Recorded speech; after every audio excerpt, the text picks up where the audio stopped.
What's going on, guys? Welcome to your 16th Android tutorial. And I've realized that you guys have matured quite a bit in the Android world over the past 15 tutorials. I think it's about time to tell you guys about the life cycle of the activity class. And such an idiot.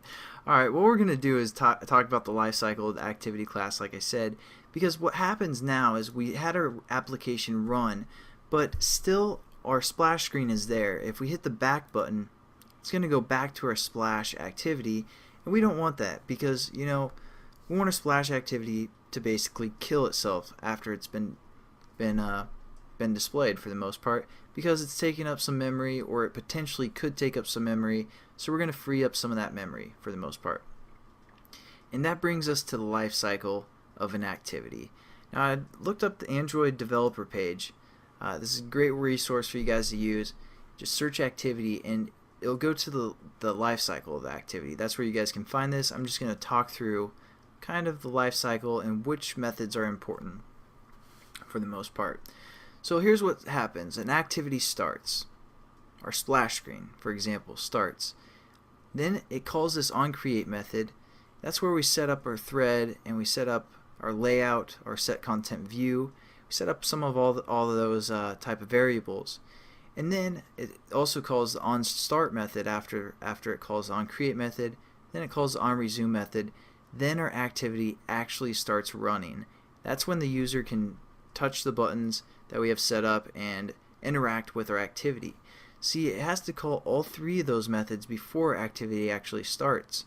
Now, if our activity is running and we get a text message, or for example, if our splash activity starts a new activity, the splash activity is going to go through an onPause and basically go through, when it's no longer visible, it's going to go through, call an onStop method. Or yeah, so basically the most important one is the onPause, but if our activity gets shut down, it's going to call the onPause, onStop, and onDestroy. So for example, if you guys are creating a game and the person gets a text message right in the middle of the game, you might want to have a method or setting up some variables or some methods that will save the data within an onPause method, because it will call that onPause method before anything else happens. So that's kind of the way that you want to think about it, is you can set up some last minute or save points or something within this onCreate method, or within this onPause method. And then once our activity gets started back up, it's going to go through this onResume method again before it starts running.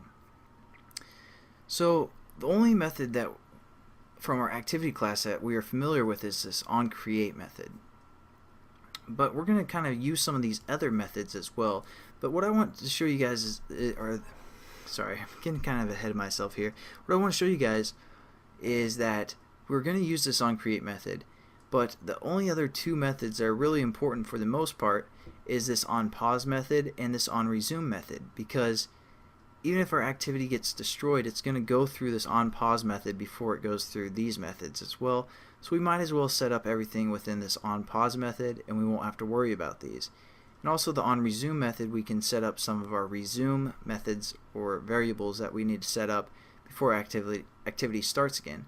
So those are going to be the three basic methods that we're going to use for activities in the future. But as for our splash activity, we're going to get into that right now. So open up your splash activity and hit enter right here, so we only have one bracket left. This is for our whole class. This one is for our starting method. And again, we're just going to right click, go down to source, override implement methods, and again through the activity tab we can find the method called onPause.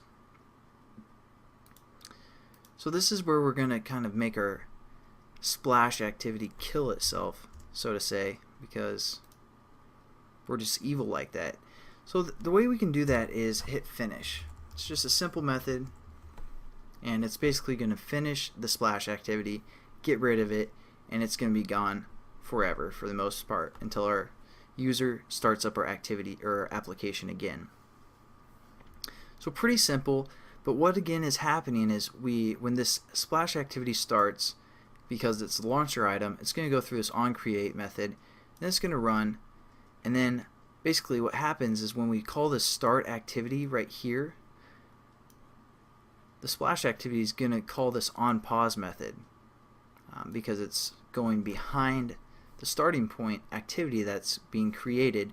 So it's going to call this onPause method real quick, and that's where we're just going to finish our class. So we're going to say, hey, destroy yourself, finish yourself. And hopefully that made sense and you guys kind of get the structure of how the life cycle works for the most part,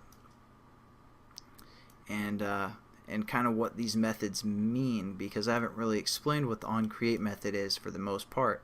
So hopefully you guys like that tutorial and have a little bit better understanding of the activity class and how that works. So thanks again for watching. Hope you have a good day.